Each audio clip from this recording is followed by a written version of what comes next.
Ouça as palavras do Senhor Jesus Cristo ao concluir o que, na minha opinião, foi o seu sermão mais importante, o Sermão da Montanha.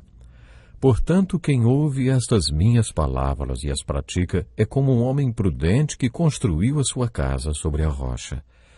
Caiu a chuva, transbordaram os rios, sopraram os ventos e deram contra aquela casa, e ela não caiu, porque tinha seus alicerces na rocha. Mas quem ouve essas minhas palavras e não as pratica é como um insensato que construiu a sua casa sobre a areia. Caiu a chuva, transbordaram os rios, sopraram os ventos e deram contra aquela casa, e ela caiu, e foi grande a sua queda. Jesus concluiu esse sermão com uma declaração muito profunda sobre a vida. Vamos agora dar asas à nossa imaginação. Imagine que você é um artista, um pintor muito talentoso e que eu lhe dei uma tela, tinta e pincéis para que você pinte o que vier à sua mente ao ouvir eu dizer a palavra vida. O que você pintaria? Talvez um jovem pintasse uma cena feliz com pessoas brincando na água. Uma pessoa mais velha, talvez um pai de família, pintaria alguém em um barco afundando alguns quilômetros da costa. Dizem que os jovens tendem a ser idealistas e seus pais pessimistas e até cínicos.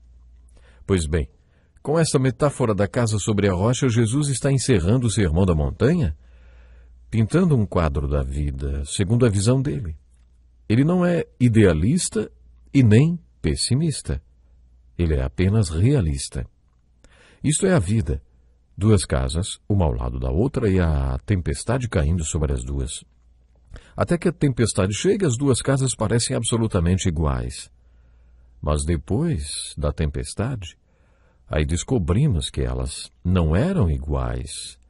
Uma casa desabou e a outra não desabou. Isso realmente é algo muito importante. A diferença é que a casa que caiu não tinha fundamento, ou melhor, tinha sido construída sobre a areia. E a casa que não caiu tinha a sua fundação sobre a rocha. O escritor americano, autor do livro Além da Trilha Menos Percorrida, afirmou que viver é difícil. Muita gente, inclusive eu, não consegue parar de ler este livro por causa dessa frase. Scott Peck pergunta: de onde tiramos a ideia de que viver é fácil? De acordo com Jesus, a vida não é fácil, é cheia de tempestades e todo mundo passa por elas. Ninguém está imune a elas. Muita gente acha que jamais enfrentará qualquer tempestade na vida. Muitos crentes, quando tomam a decisão de se tornar discípulos de Jesus, acham que ficaram livres das tempestades. Jesus desfez esse mito e com esta ilustração falou também sobre as consequências da adversidade. No final do Sermão da Montanha, Jesus abordou essa questão da crença que as pessoas têm de que a vida cristã é um mar de rosas.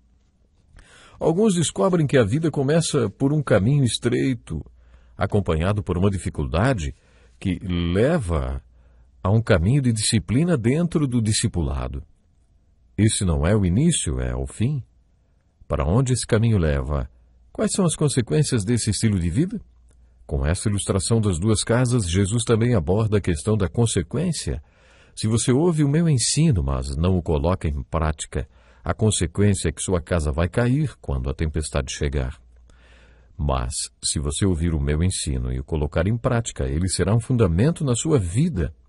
E quando a tempestade chegar, sua vida não vai desabar, porque você estará firmado sobre um bom fundamento. Jesus também estava falando sobre as consequências da nossa vida. Muitas pessoas acham que a adversidade leva direto para as consequências. Na minha experiência como pastor, converso sempre com pessoas que perderam seus empregos. Vamos supor que uma pessoa perca o seu emprego e vai conversar com o pastor. Ai, pastor, eu perdi meu emprego, estou deprimido e acho que vou me matar. Nesse caso, a adversidade está levando a pessoa para suas consequências. É basicamente isso o que a pessoa está dizendo. Mas não é isso que Jesus está falando com essa ilustração das duas casas e a tempestade. A adversidade não leva direto às consequências, porque nessa ilustração Jesus estava falando de dois homens vivendo exatamente a mesma adversidade, ou seja, eles estavam vivendo a mesma tempestade. A chuva veio e o vento soprou contra as duas casas.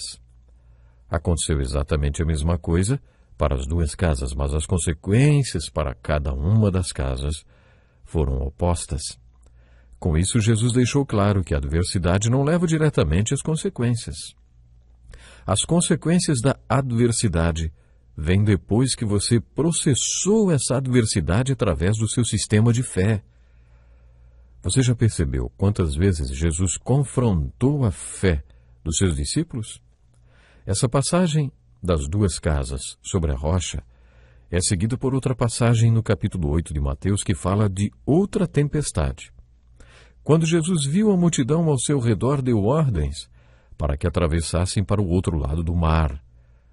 Jesus, então, subiu num barco com os discípulos e uma grande tempestade os pegou de surpresa. A situação ficou muito difícil e os discípulos foram acordar Jesus e lhe disseram: Senhor, salva-nos, porque nós vamos morrer. E Jesus pergunta: por que vocês estão com tanto medo, hein, homens de pequena fé? Ouça do que Jesus os chamou: homens de pequena fé. Que fezinha de vocês, hein? Por que vocês estão com medo? Então ele se levantou e repreendeu o vento e o mar e fez completa bonança. Vocês perceberam o que Jesus estava fazendo?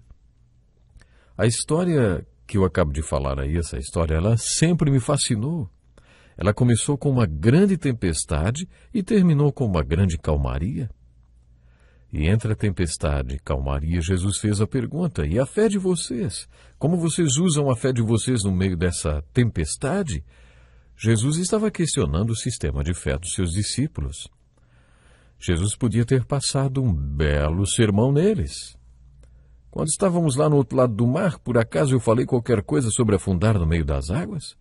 O reino sobre o qual estou falando para vocês é assim. O ministério que tenho para a vida de cada um também. Será que vai acabar tudo no fundo do mar? Será que foi isso que eu disse que aconteceria? Uma outra tradução da Bíblia diz: será que vocês não creem em mim? Jesus trocou essas palavras com eles enquanto o vento estava batendo no barco. Eu acho essa história impressionante. Jesus estava dormindo enquanto a água entrava no barco e as ondas quebravam bem em cima deles enquanto eles tentavam desesperados se salvar. Jesus estava, acreditem, dormindo. Eu não sei qual é o seu conceito sobre Jesus, mas eu creio que ele era Deus e que o protetor de Israel não dorme, ele está sempre alerta.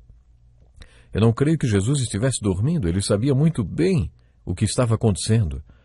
Também com toda aquela água batendo no seu rosto, não? Quando os discípulos o chamaram, disseram: Mestre, não te importa que morramos? E isto incluiu o próprio Jesus.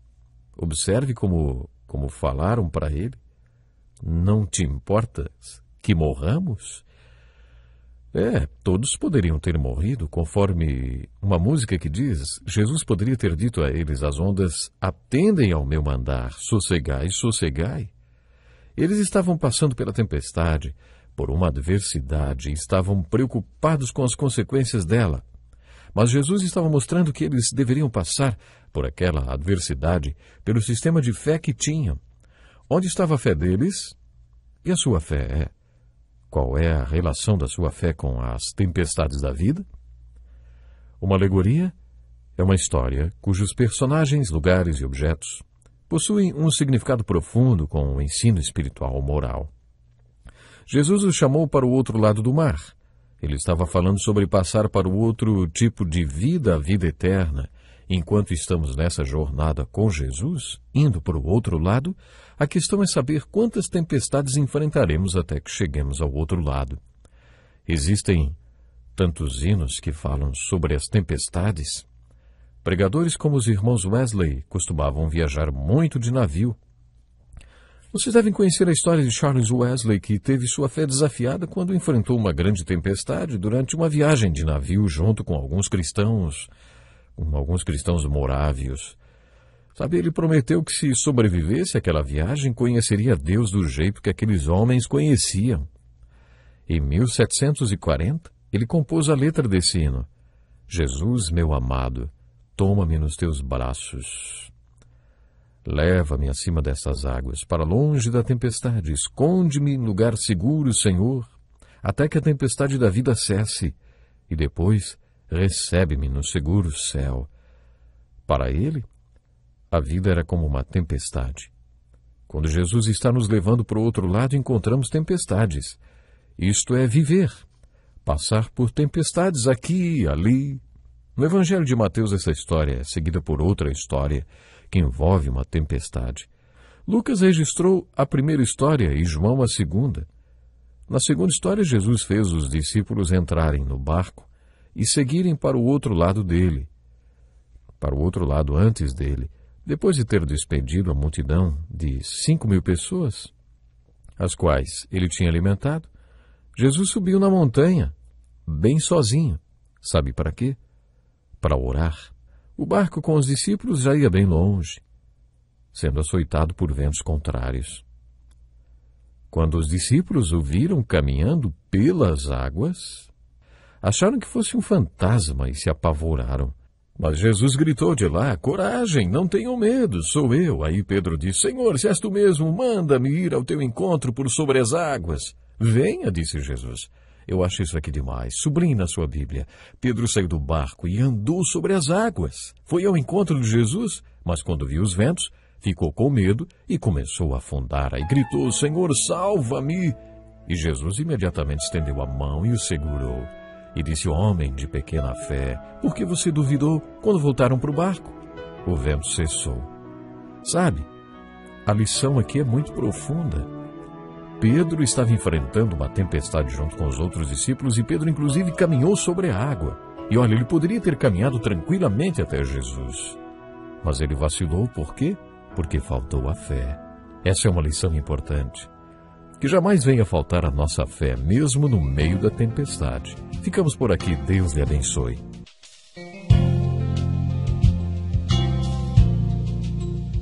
Este é um estudo escrito pelo Dr. Dick Woodward, na voz do pastor Edson Bruno. Até o nosso próximo encontro com a palavra.